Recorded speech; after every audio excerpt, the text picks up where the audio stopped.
Ito na po ang papaya mga karils na galing sa bukid. Ginawa na po natin ng atsara. Hindi madali ang paggawa ng atsara dahil makati po yung papaya lalong-lalo na pagbago. 4 na piraso pala ito ang binalatan ko at ginawa kong atsara. Ayan po, tinanggalan na po natin ang buto. At pagkatapos niyan, naghalo ako ng 3 carrots.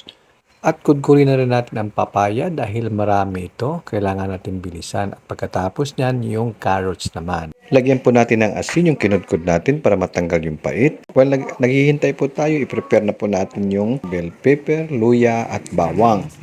At pagkatapos niya, lamas-lamasin na po natin para mag-mix lahat at mailabas yung katas. Gagamit po tayo ng katsa para mailabas natin yung katas. Sa mainit na kawali, maglagay po tayo ng suka, white sugar, at yung mga ricados natin ay hintayin kumulo. I-prepare na po natin yung carrots at saka bell pepper at ihalo natin yung mixture natin. Yan, ready na po yung atsara natin.